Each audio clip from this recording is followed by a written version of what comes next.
your husband gets very angry with your son or daughter if they lose a wrestling match or don't perform well, this video is for you. This was a turning point for me. I remember like it was yesterday. It was like, I guess it's called an episodic memory. It's burned. Third year wrestling, I won the Northern Plains Regional, first significant win, and I thought I was good, right? Beat a nationally ranked guy in the finals. I even remember his name. Last name was Youngblood, Jack Youngblood. And you know, this was like 1981 or something. I still remember this. My brother did not place in that weight class, and so I felt like I was the stud of the family. So a month later, we go to Grand Nationals. Back then, there weren't 300 national tournaments a year for kids. There was one. It was the AAU Grand Nationals in Lincoln, Nebraska, I believe. It was in Nebraska, I know for a fact. And you had to qualify. It was like the NCAAs. It was like Fargo. It was like it was a legit national tournament. And my brother lost to Aaron Millsap and got souped on his head. Then he lost to one of the Wallman brothers. Aaron was a phenomenal wrestler. He ended up passing away in 89, 90 in a motorcycle accident. And then the Wallman boys, there's like 5 of them. They won everything. And one of them, maybe 2 of them were D1 All-Americans. So I lost to 2 guys, kind of no-name guys, right? At least in my book. And I got crushed. And one of them, his last name was York. I lost 10-0, and he was from New York, so that's the reason I remember that. Driving home, and we were middle class. My dad was an iron worker. My mom was a part-time nurse. We were driving this old Mustang that my dad was fixing up, and no air conditioning. I remember getting in the back seat, and there were pennies, and I about scalded my leg. It was so hot.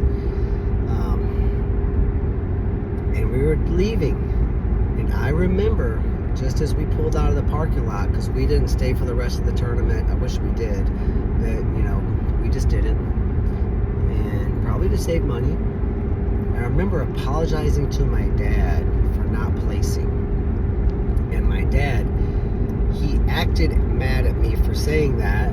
Probably was a little bit like maybe sad that I said that, but he acted mad. It's like, don't ever apologize for not winning. He's like, I don't care if you win. And we did train for this. I'm not going to lie. My brother and I, we sold our 4-wheeler. We bought a home wrestling mat, and we were on that thing every day. And I'm not exaggerating. That's all we did. And he's like, did you train for this? And I was like, yes. And he talked to Tony, and, did you try hard? You guys are new to wrestling. You had a great year. I can't remember. There's levels to this, whatever, He goes, now you know how good these guys are. You have to train even harder. And he said, next year we're going to come back and you're going to win this thing. And I remember getting goosebumps right now. I remember thinking, looking back, my dad was a freaking savage to say that. He planted these thoughts. It was always, you can do it, you can do it. And the next year I did win it. My brother got 3rd. And looking back, even then, I remember all of these names. I remember some of the scores. And Wallman and Millsap met in the finals. I don't know why they're on the same side of the bracket, but my brother had those guys 2 matches in a row. I remember all of this. It was such an important part of my life. And here I'm 55 and a half years old, and I still remember this. And I was 12 back, no, I was 13. So that's a long time, 32 years ago. So just think of what your kids remember when you're a jerk to them because they lose. And remember, they're never going to forget this. You're going to scar them for life. They may not let you know this, but it will. Just like I'm scarred for life in a positive way. And I'm sure my dad could have nitpicked my warm-up, or the one evening he noticed we didn't jump rope that night. But he didn't. And I think if, you share this with mostly the dads, it's going to help a lot of little kids. And it's going to help a lot of dads, too, to say, I'm going to be a cool wrestling dad. I'm gonna be let's regroup and go again. War, another battle. This is a battle. This is not the war. We go. This family doesn't lay down. This family goes.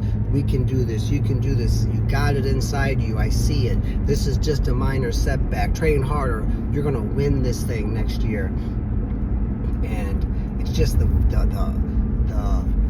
positive impact and the value of high expectations, and just the belief that you show in your kids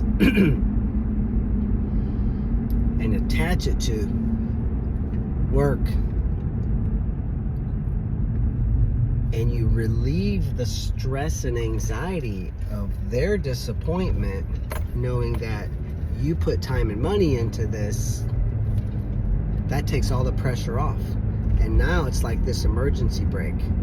They're not operating with an emergency brake pulled up a little bit. There's something holding them back. And sometimes it's the it's the expectations of the parents, specifically the dads, that do this. The moms go the other board sometimes. They're a lot of times too soft.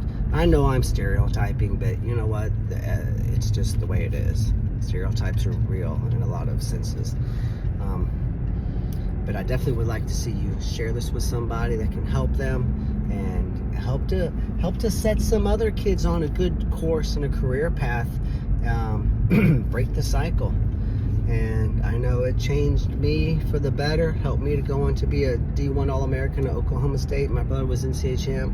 You know, we were nationally ranked 1 and 2 in high school when we graduated. So now I have the nation's largest privately owned wrestling company.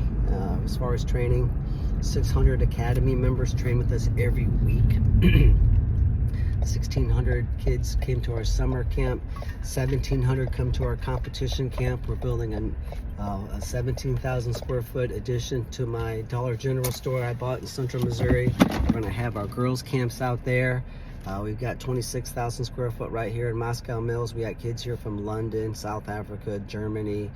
I mean, all over America, obviously. So, you know, I've had a little bit of success in life, and a lot of it comes back to the fact that, you know, my upbringing was so good.